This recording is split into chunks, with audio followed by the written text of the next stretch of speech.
Bapak Ibu jamaah maghrib yang semoga dirahmati, dimuliakan oleh Allah Subhanahu wa taala.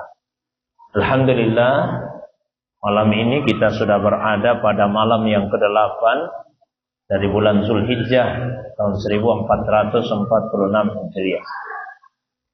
Malam yang ke-7 maksud saya dari bulan Zulhijjah. Insyaallah besok malam Rabu kita akan memasuki malam yang ke-8. Kemudian malam Kamis, malam ke-9 Zulhijjah, dan malam Jumat, malam 10 Zulhijjah atau malam Hari Raya Idul Adha. Salawat dan salam semoga tercurah kepada kekasih kita Rasulullah Muhammad sallallahu alaihi wasallam.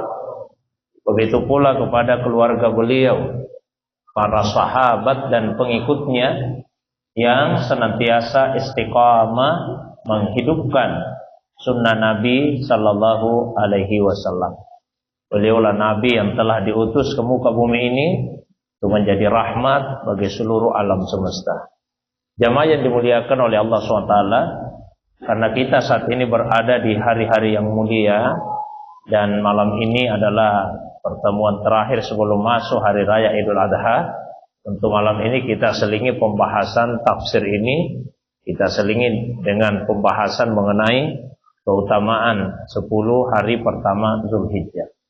Di dalam Al-Quran pada surah Al-Fajr ayat 1, ayat 2 dan ayat 3 Allah SWT berfirman, Bismillahirrahmanirrahim, wal fajar walayalin ashar wasyab'i wal watar.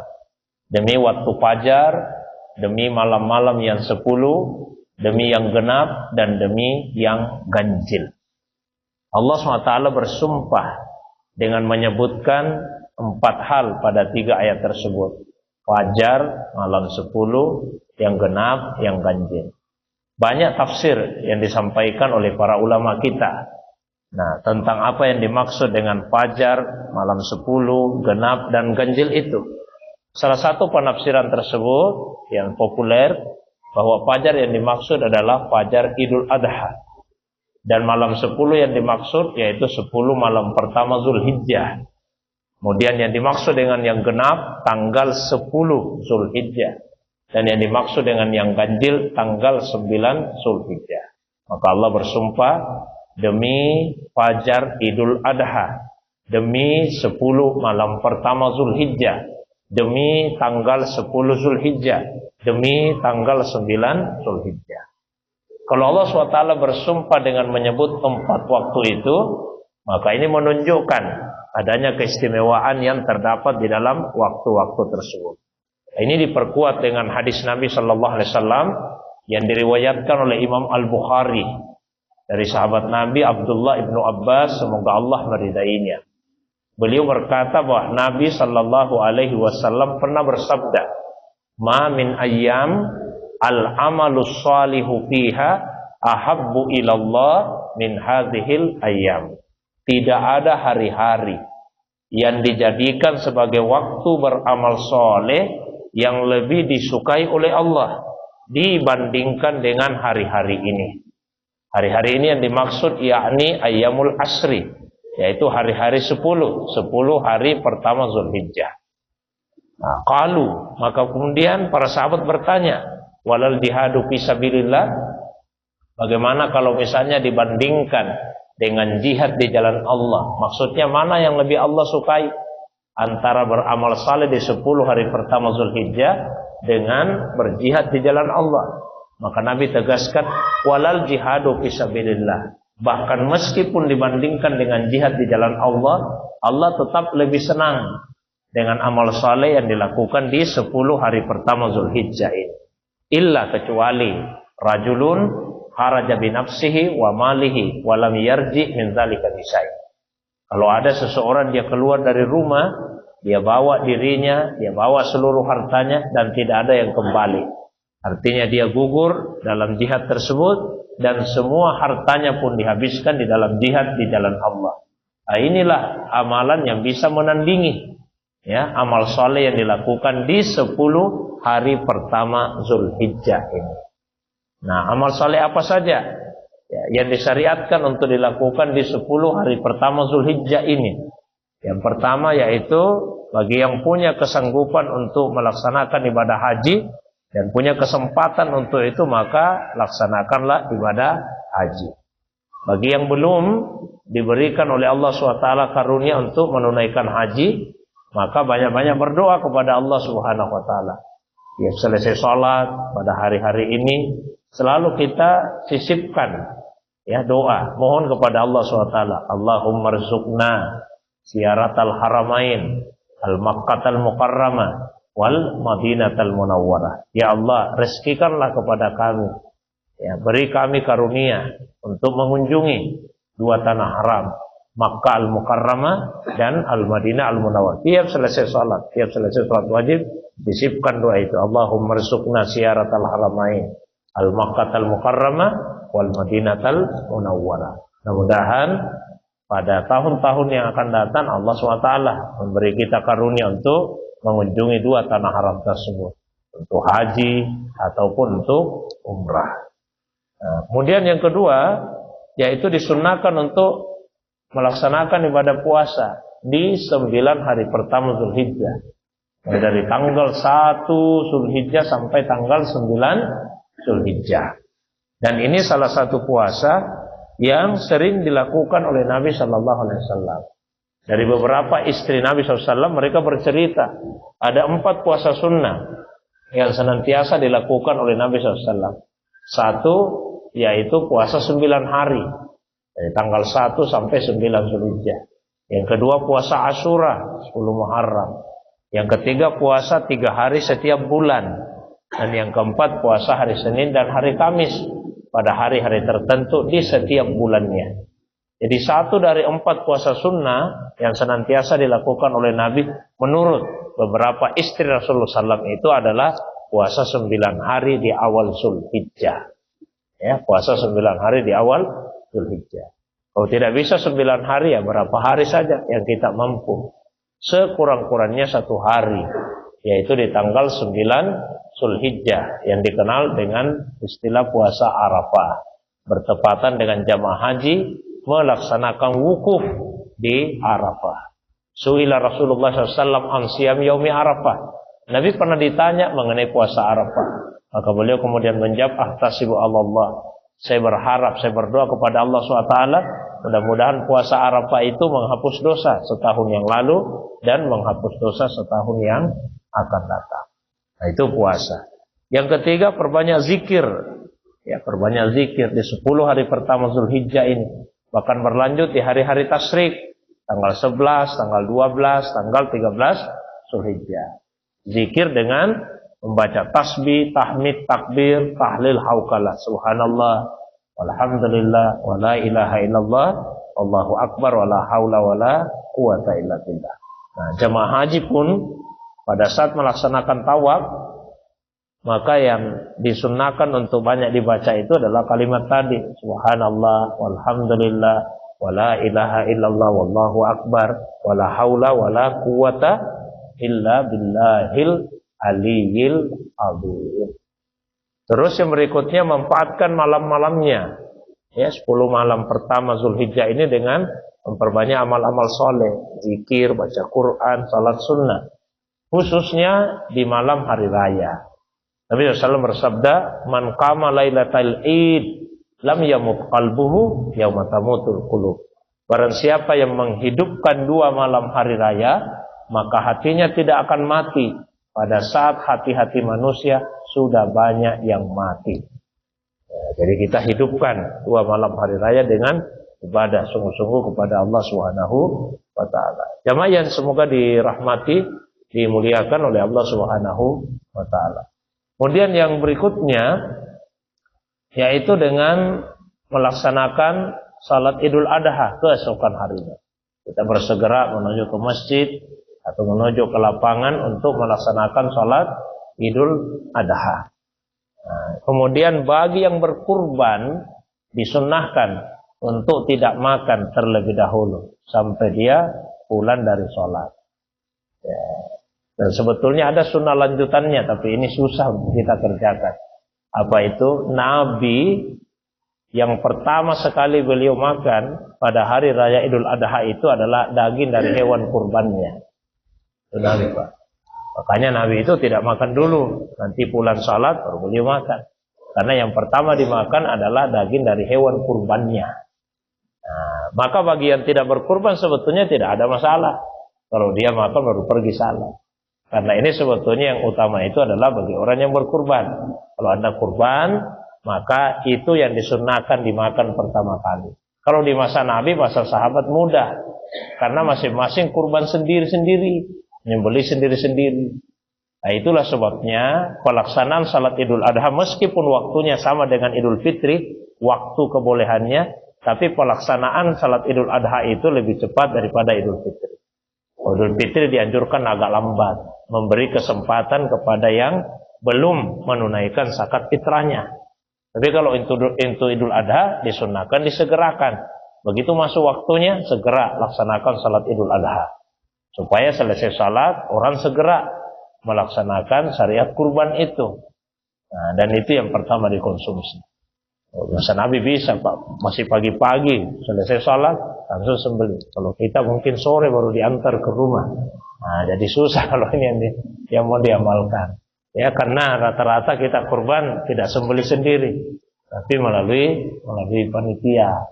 Makanya agak sulit. Ya paling tidak kalau itu sulit, maka minimal sunnah tidak makannya lah sampai pulang dari salat. Tapi saya jelaskan bahwa hikmahnya sebetulnya kenapa Nabi tidak makan itu karena yang beliau pertama makan adalah daging dari hewan kurbannya. Maka kata beberapa ulama, kalau orang tidak kurban, ya tidak apa-apa, dia makan saja. Ya, dibagi. Tapi kalaupun misalnya tetap, sudah, saya ikuti bahwa Nabi tidak makan meskipun saya tidak kurban, ya itu juga sesuatu yang baik. Jamaah maghrib yang semoga dirahmati, dimuliakan oleh Allah Subhanahu wa Ta'ala. Nah, kemudian yang berikutnya, selesai salat bagi yang berkurban, laksanakanlah syariat kurban tersebut. Nah, ini kan hari raya bertepatan hari Jumat. Nah, maka ada diskusi di kalangan ulama kita itu karena ada beberapa hadis yang memberi kesan bahwa kalau hari raya jatuh pada hari Jumat maka tidak dilaksanakan lagi salat Jumat. Dan memang ulama kita beda pendapat. Sampai 4 pendapat ulama kita, Pak. 4 pendapat. Nah, pendapat yang pertama ini pendapat dari Atha bin Abi Rabbah. Atha bin Abi Rabbah. Dan itu juga disandarkan kepada Abdullah bin Zubair. Dan bahkan ketika ditanyakan kepada Abdullah bin Abbas, beliau mengatakan ashabas sunnah, itu pendapat yang sesuai sunnah. Apa itu? Apabila seseorang itu sudah melaksanakan salat Id di hari Jumat, maka dia tidak wajib lagi salat Jumat dan juga tidak wajib lagi salat zuhur. Ya, itu satu pendapat, Pak. Ya, Atha bin Abi Rabbah. Kemudian dari Abdullah bin Zubair dan juga ketika ditanyakan pada Abbas, beliau mengatakan ashabas sunnah. Tidak usah salat Jumat, tidak usah salat zuhur. Satu pendapat. Pendapat kedua mengatakan bahwa apabila tidak melaksanakan salat Jumat, maka yang dia kerjakan salat zuhur. Ya, jadi orang yang melaksanakan salat Id itu tidak wajib lagi Jumat, tidak usah lagi dia Jumat. Yang dia kerjakan adalah salat zuhur. Pendapat ini dinisbatkan kepada mazhab Hanabilah. Mazhab Hanabilah. Tidak wajib lagi salat Jumat, salat zuhur saja. Nah, yang ketiga adalah mazhab Syafi'i. Apa itu? Bagi orang yang di tempatnya tidak dilaksanakan Jumat, maka dia tidak usah Jumat. Jadi tidak semua. Kalau yang tinggal di kota tetap Jumatan. Karena dulu di masa Nabi, kalau salat 5 waktu Nabi izinkan. Yang di pedesaan-pedesaan, di pelosok-pelosok, pedalaman, silakan salat 5 waktu. Tapi kalau untuk Jumatan, mesti semua masuk di kota salat Jumat. Lebaran juga begitu. Makanya Nabi sampaikan kepada yang datang dari pelosok, karena pagi-pagi datang salat Id. Setelah itu mau pulang kembali ke kampungnya, maka Nabi sampaikan, kalau kalian tidak mau kembali tidak apa-apa, tidak usah kembali. Tapi kami yang di kota ini tetap akan salat Jumat. Nah, itulah mazhab Syafi'i. Ya, ini dalam mazhab Syafi'i, maka yang tidak diwajibkan salat Jumat itu yang memang di tempatnya tidak dilaksanakan salat Jumat. Nah, tapi pendapat jumhur, mayoritas ulama, mazhab Hanafiyah, kemudian mazhab Malikiyah, bahwa salat Jumat tetap wajib dikerjakan. Jadi pelaksanaan salat itu sama sekali tidak mempengaruhi, tidak membuat salat Jumat itu kemudian tidak wajib dikerjakan. Dan ini pendapat yang paling hati-hati. Kalau kita Jumatan, apalagi kalau rumah dekat dengan masjid, yang baca hadis, ini ada hadis ini, ya, tapi bandingkan juga dengan hadis-hadis yang lain. Nabi sampaikan, sesungguhnya kami tetap akan melaksanakan salat Jumat. Tapi jika ada misalnya orang yang memilih tidak Jumatan, dia tetap salat zuhur, ya kita hargai itu. Karena itulah mura'ah di adabil ikhtilaf, yang memperhatikan tentang adab-adab berbeda pendapat. Tapi jangan ambil yang terakhir sekali, sudah tidak Jumat, tidak salat zuhur lagi. Jadi bukan SWT. Kemudian yang berikutnya pada hari-hari tasyrik 11, 12, 13 disunahkan untuk banyak-banyak bertakbir tiap selesai salat sampai tanggal 13 Zulhijjah. Jadi hari Senin, hari Sabtu, Ahad, Senin ya. Sabtu, Ahad, Senin. Itu hari-hari tasyrik. Tasyrik itu sebetulnya arti harfiahnya adalah hari-hari menjemur daging. Maka yang terbaik penyembelihan itu di hari raya, hari Jumat. Tapi kalau misalnya tidak sempat, jangan sampai karena sibuknya ini menyembelih, kemudian salat Jumatnya terbengkalai, ya tidak apa-apa, diundurkan besok. Karena hari-hari tasyrik dalam mazhab Syafi'i itu juga menjadi hari-hari penyembelihan. Saya kira itu pengantar yang saya sampaikan. Saya berikan waktu yang 8. Kalau ada yang ingin didiskusikan, baik yang berkaitan dengan pembahasan atau masalah agama yang lain di luar dari apa yang saya sampaikan, saya persilakan.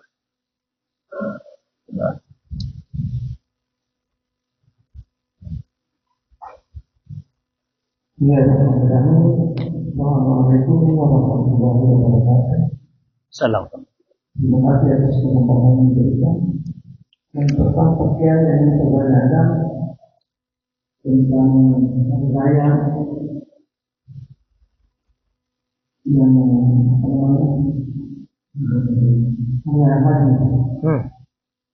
ada seorang yang mendapat panggilan untuk berhaji. Dia sudah yakin bahwa panggilan Allah tidak ada kekuatan di bumi Indonesia yang bisa menahannya.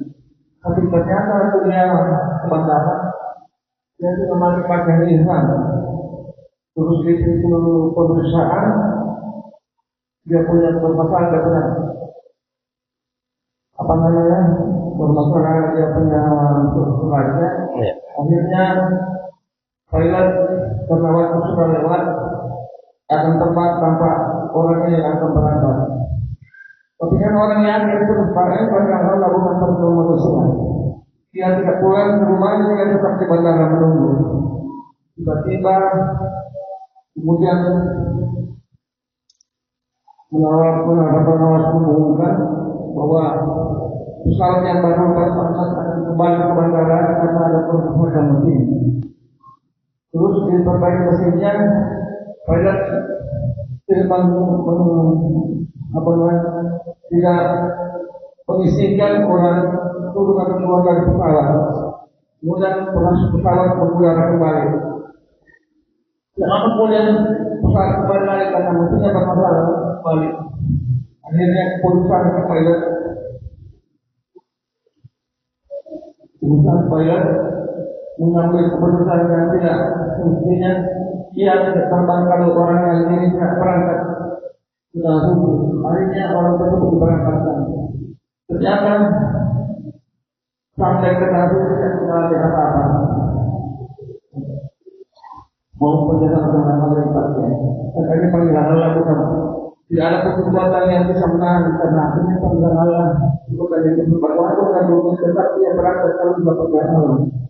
Mau perjalanan pakaian. Yang kedua yang akan kebanyakan apa nama itu haji berolah. Kurada. Semoga juga kesimpulannya. Baik. Di dalam Al-Quran Allah SWT berfirman, ini kisah di masa Nabi Ibrahim alaihissalam. Allah SWT perintahkan pada Ibrahim, wa'adzin fin nasi bil haji, panggil manusia untuk haji. Maka Ibrahim bertanya, bagaimana caranya ya Allah, saya akan memanggil manusia jangkauan suara saya terbatas. Allah tegaskan, tugasmu memanggil, saya yang akan menyampaikan panggilanmu. Nabi Ibrahim kemudian naik ke atas bukit Jabal Abu Qubais. Sekarang sudah jadi istana di depan Masjidil Haram. Panggillah manusia. Allah kemudian janjikan, ya'tuka rijalan. Mereka akan datang untuk memenuhi panggilanmu dengan jalan kaki. Kalau jalan kaki berarti tinggalnya di Makkah dan sekitarnya, kan cuma jalan kaki. Wa ala kulli dhamir, ada juga yang datang dengan naik unta kurus. Kok yang disebut unta kurus, bukan unta gemuk? Kata ulama sebetulnya awalnya ini untanya gemuk, tapi karena terlalu jauh jarak tempuhnya akhirnya jadi kurus di perjalanan. Jadi kurus itu unta. Wa ala kulli dhamir yatina min kulli fajjin amik. Mereka datang dari lembah-lembah yang jauh. Jadi haji itu ya memang panggilan Allah. Manusia yang dipanggil itu ada yang tidak memenuhi sama sekali panggilan Allah, ada yang memenuhi. Ada yang panggilan itu sampai pada tubuh dan ruhnya, maka dia pergi ke sana, tubuhnya, hatinya, ruhnya. Ada yang panggilan itu tidak sampai masuk ke dalam hatinya, tubuhnya saja. Dia pergi ke sana haji, tapi pulang tidak ada perubahan pada perilakunya, karena panggilan itu tidak sampai masuk ke dalam hatinya. Ada panggilan Allah SWT sampai ke ruhnya, tubuhnya tidak. Maka apa yang terjadi? Dia meninggal sebelum tempat ke sana. Jadi panggilannya sudah sampai ke ruh tapi tidak ke tubuhnya, maka tubuhnya tidak pergi ke sana. Ini semua adalah panggilan dari Allah Subhanahu wa taala. Kemudian yang kedua, Purada itu pardun. Pardun itu artinya person, orang per orang. Jadi kerajaan Arab Saudi itu memberikan visa kan macam-macam pintunya. Ya, ada yang reguler saja sifatnya, ada yang diberikan visa secara person, per orang, ada yang diundang tamu kerjaan dan macam-macam. Ya, jadi Purada itu orang per orang. Misalnya keluarga-keluarga kerajaan dikasih sekian, lalu mereka memberikan kepada orang-orang yang tertentu. Nah itulah yang biasa dijual lagi kepada orang banyak, Pak. Maka harganya mahal. Nah, dia sifatnya privasi. Tapi tahun ini tidak ada yang keluar ya visa yang seperti itu. Ini menunjukkan pada kita bahwa yang pergi haji itu bukan karena uangnya. Kalau yang mendaftar haji Purada itu pasti uangnya banyak, ratusan juta.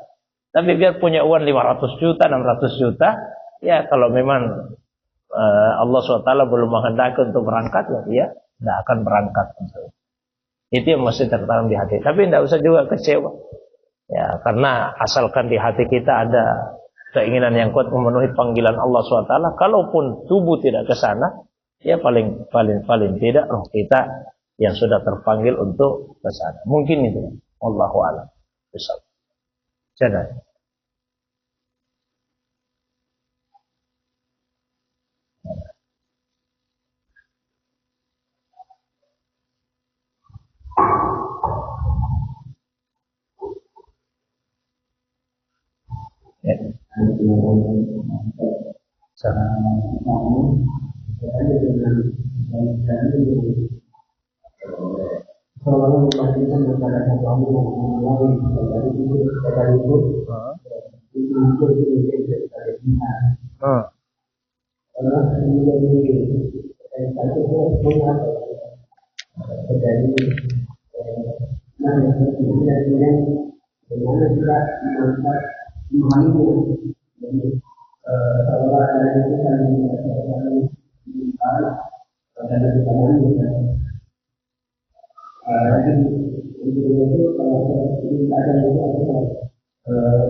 baik.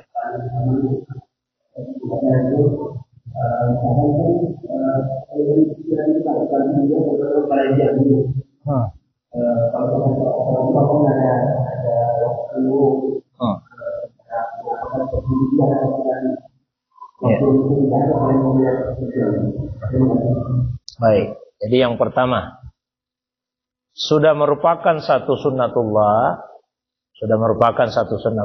dari segi waktu dulu. Ada waktu tertentu Allah istimewakan dibandingkan waktu yang lain. Itu Allah sendiri yang menetapkan masalah waktu. Contoh, dalam sehari semalam, kan ada waktu-waktu Allah istimewakan, sepertiga malam terakhir. Lebih istimewa daripada 2/3 malam, apalagi siang harinya. Itu Allah sendiri yang menetapkan. 7 hari 1 pekan. Allah istimewakan 1 hari, yaitu hari Jumat, dibandingkan 6 hari yang lain. Itu Allah sendiri yang memberikan keistimewaan. Ramadan diistimewakan dibandingkan 11 bulan yang lain. Allah sendiri yang memberikan keistimewaan. Itu dari segi waktu. Tempat juga begitu. Allah mengistimewakan tempat-tempat tertentu atas tempat yang lain. Makkah Madinah dimuliakan dibandingkan kota-kota lain. Masjidil Haram dimuliakan dibandingkan masjid-masjid yang lain. 1 kali di situ 100.000 kali salat yang lain. Masjid Nabawi 10.000 kali, 1.000 kali dan seterusnya kan. Nah, jadi itu sunnatullah. Orang juga begitu. Ada orang-orang tertentu Allah istimewakan dibandingkan orang lain. Diistimewakanlah para nabi dibandingkan yang bukan nabi. Nabi pun tidak sama semua. Ada yang kemudian masuk kategori ulul azmi misalnya. Nah, amal juga begitu. Nah, tapi persoalan ini ta'budiyah, bukan ijtihad manusia. Oh, pasti amal ini lebih baik daripada, bukan ijtihad. Tapi ini persoalan yang sifatnya ta'budiyah. Contoh misalnya, Nabi yang sampaikan bahwa kalau kita puasa Asyura, maka keutamaannya menghapus dosa setahun yang lalu. Kalau puasa Asyura. Terus Nabi juga sampaikan kalau puasa Arafah menghapus dosa 1 tahun yang lalu dan dosa 1 tahun yang akan datang. Berarti kesimpulannya bahwa puasa Arafah ini lebih utama daripada puasa Asyura. Karena kalau puasa Asyura cuma menghapus dosa setahun yang lalu, Arafah ditambah lagi dengan menghapus dosa 1 tahun yang akan datang. Sama tadi. Jadi Nabi sendiri yang sampaikan itu bahwa Allah lebih menyukai amal-amal saleh di 10 hari pertama Zulhijjah dibandingkan jihad di jalan Allah. Jadi sifatnya ta'budiyah. Kita terima apa adanya. Nah, apa hikmahnya? Jadi Nabi SAW itu selalu ingin menggembirakan umat ini. Selalu ingin menggembirakan umat. Ketika misalnya ada umat yang merasa terbatas kemampuan beribadahnya karena kondisi yang dihadapi, Nabi pasti gembirakan. Nabi kasih solusi. Misalnya, ada sahabat datang ke Nabi, orang-orang miskin kasihan. Ya Rasulullah, kami ini dikalahkan orang kaya. Kenapa? Ya, kami salat, orang kaya juga salat. Kami puasa, orang kaya juga puasa. Kami baca Quran, orang kaya juga baca Quran. Tapi ada amalan yang tidak bisa kami kerjakan karena kami miskin, orang kaya bisa. Mereka bisa sedekah, mereka bisa haji, bisa umrah. Kami tidak bisa begitu ya Rasulullah. Nah, ini kan sahabat dalam tanda kutip merasa rendah diri. Ya, karena kondisinya itu. Maka Nabi ingin kuatkan, gembirakan. Begini, maukah kalian saya tunjukkan amalan? Kalau ini kalian amalkan, kalian kalahkan itu orang-orang kaya.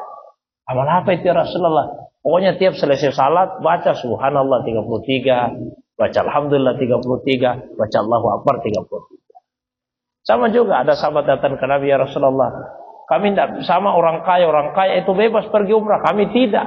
Apa kata Nabi? Begini, kalau kamu berwudu di rumahmu, terus pergi ke Kuba, lalu kamu salat 2 rakaat, setelah itu kamu pulang, itu pahalanya seperti orang umrah. Wah, gembira lagi Pak, para sahabat itu.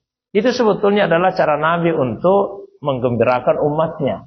Sehingga tidak ada yang merasa kita terbatas dan bisa kita melakukan yang seperti ini. Nabi itu sifatnya mubasyir, selalu memberikan kegembiraan kepada umat. Mau berjihad Pak, tidak semua orang bisa berjihad ini. Ya, mungkin bukan berarti kita tidak membela agama apa, ada ketakutan apa. Maka Nabi sampaikan, sudah lakukan amal saleh di 10 hari pertama Zulhijjah. Karena amal saleh di 10 hari pertama Zulhijjah ini melebihi kesukaan Allah kepada jihad di jalan Allah Subhanahu wa taala.